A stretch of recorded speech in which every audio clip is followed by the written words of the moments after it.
How's it going, gang? Chris Cards back. 1989 Upper Deck Progress Report time.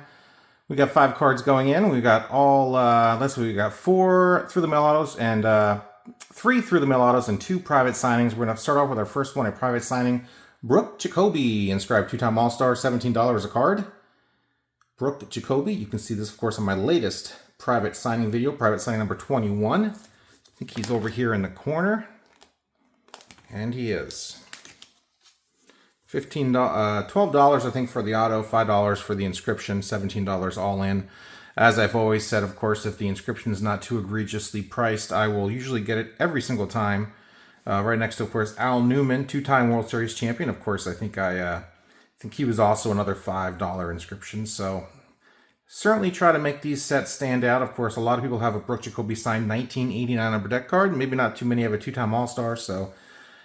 Plus, of course, as always, more ink on the card is just more exciting for me. So the cards look pretty sweet. Moving on, let's put in card number 2, also a private signing. Hall of Famer Robin Yount. Beautifully signed here. Robin Yount, $60 a card. Of course, you could see him also on my last private signing video. Private signing number 21, I think I'm on.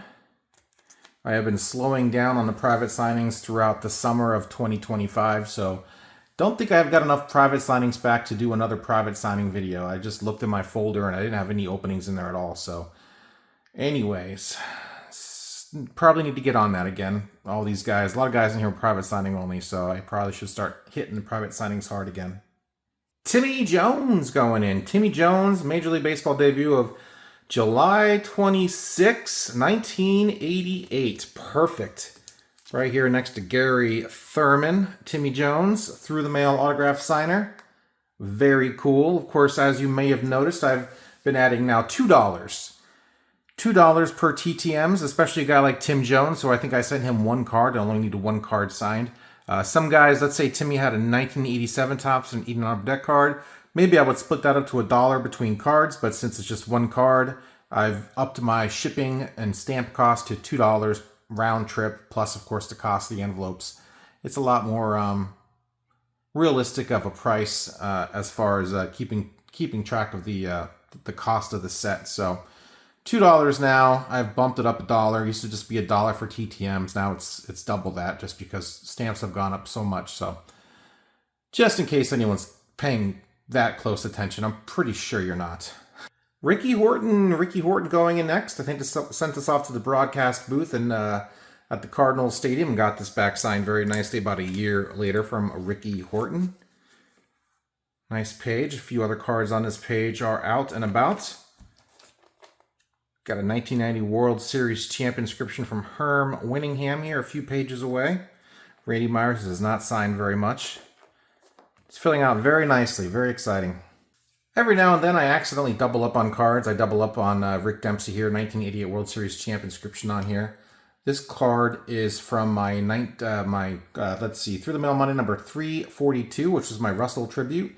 2 S's, 2 L's. Of course, this came back from Russell, and so, and is actually a much nicer signature than this one. So I'm actually going to swap this out.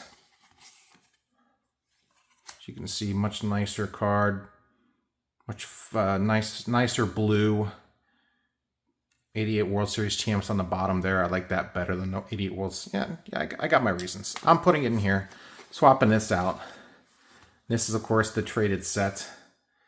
Put this in my through the mail pile, which is my running order of through the mail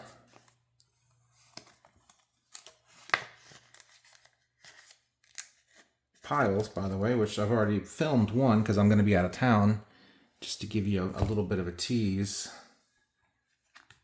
on what's to come on Through the Mail Monday.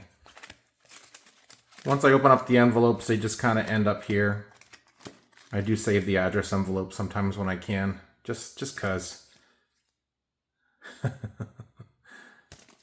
Although I started putting a return address on my envelopes, you guys will see that popping up here on my Through the Mail Monday videos. So put Rick Dempsey in here, put him in the archive, take him out of the binder, put him in the archive, and yeah, you guys are going to see pretty sweet return on my next video, my next Through the Mail Monday video. I think I'm filming 2 videos at once. I think this is next and then 74 tops. Either way, stay tuned to Through the Mail Monday. You'll see some stuff come in.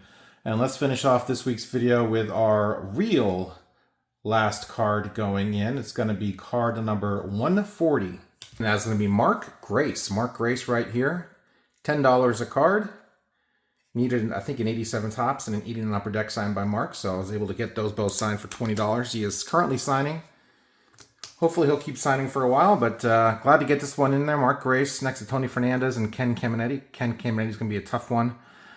And that is it, my friends. Through the Mail Monday. I am just sleep deprived right now, but we've got 1989 Upper Deck update number 26. Hope you guys liked this video. Let me know what you thought in the comments down below. Of course, I do this every Friday.